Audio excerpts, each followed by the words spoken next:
La cyber-insurtech à la croisée des chemins, pourquoi j'ai choisi d'intituler ainsi cette revue mensuelle des deals annoncés sur la scène insurtech européenne. Cela fait écho à la levée de fonds la plus importante annoncée ces dernières semaines, justement par une start-up de la cyber. C'est donc l'occasion, il me semble, de revenir sur ce segment de marché qui est particulièrement actif depuis 2022 environ. Et quelques années plus tard, il me semble judicieux de faire un point d'étape sur la manière dont les startups de ce vertical ont évolué et d'envisager quelques perspectives pour la suite. D'ailleurs, pensez à vous abonner à ce podcast, que ce soit sur YouTube ou sur les plateformes d'écoute, si vous êtes intéressé par l'innovation et la technologie au service de l'assurance. Je sors justement un épisode d'analyse chaque semaine sur ces sujets.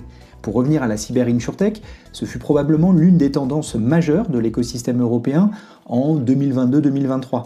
À cette époque, de nombreux acteurs se sont lancés à l'assaut de ce segment de marché, et ce, partout en Europe.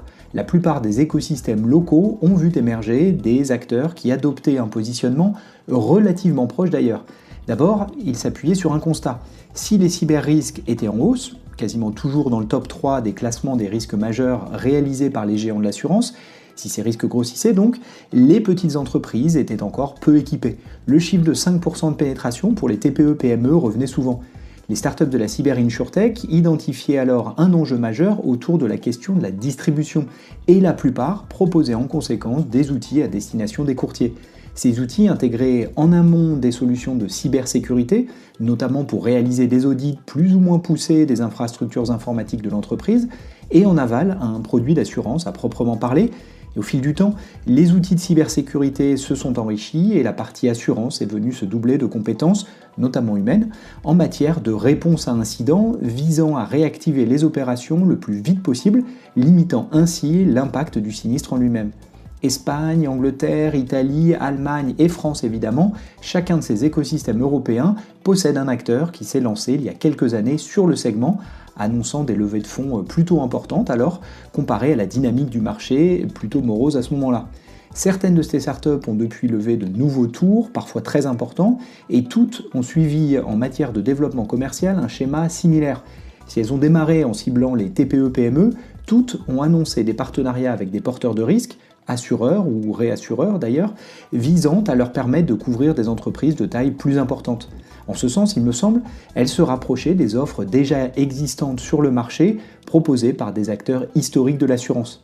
En parallèle de cet élargissement de la cible commerciale, d'aucuns pourraient parler de pivot, certaines startups n'ont pas levé de fonds depuis un certain temps, alors que le rythme habituel des startups est quand même de réaliser une levée au maximum tous les 18 à 24 mois.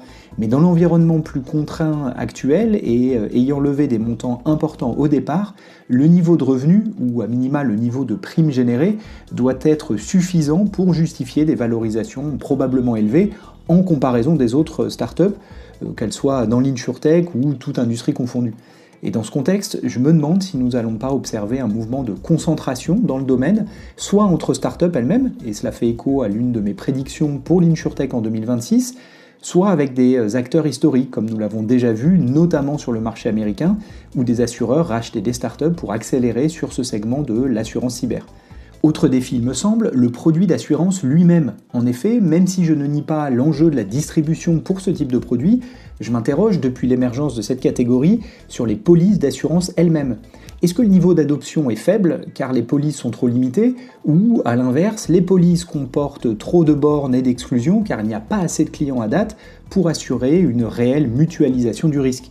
C'est pourquoi nous continuons à regarder, au-delà de la cyber-insurtech, en direction de la cybersécurité elle-même, car certains de ces acteurs peuvent générer de la donnée précieuse pour la compréhension, la modélisation et le pricing du risque cyber, mécanique indispensable à tout porteur de risque pour débloquer de la capacité d'assurance en conséquence. Et d'ailleurs, certains acteurs plutôt précurseurs, vu leur date de création, se positionnaient sur cette partie produit de la chaîne de valeur.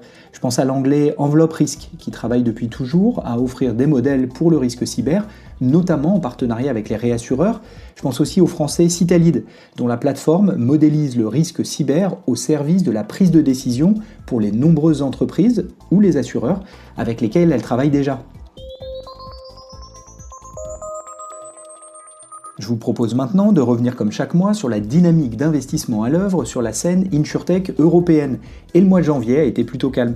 En effet, seuls 3 deals ont été annoncés. l'un étant une extension d'un tour annoncé par la startup en milieu d'année dernière, et un autre rendu public ce mois-ci, après avoir été pourtant formellement enregistré l'année dernière. Seule la startup de Cyber InsurTech a révélé le montant levé, 20 millions d'euros, ce qui est plutôt un montant non négligeable, surtout dans l'environnement actuel. Ce deal-là, comme l'extension de tours annoncée, conforte d'ailleurs ce que nous voyons sur le marché, où des leaders émergent dans plusieurs catégories de l'InsurTech et parviennent à lever des montants relativement importants. En ce début d'année, il manque donc juste, entre guillemets, les nouveaux entrants qui auraient pu venir gonfler la dynamique d'investissement du point de vue du nombre de deals annoncés.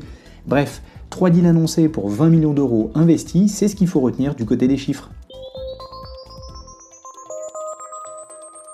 Je vous propose maintenant de nous attarder sur le deal le plus important du mois, plutôt dans l'optique de tirer quelques enseignements sur la startup elle-même, puisque nous avons déjà largement détaillé la tendance qu'elle illustre en introduction de ce podcast. Sur la première marche du podium, c'est Stoic qui annonce la plus grosse levée du mois.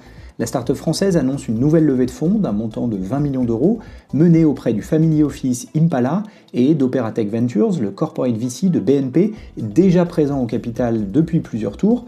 Notons aussi la présence d'un autre corporate autour de la table, Munich Re Ventures, qui avait fait son entrée précédemment.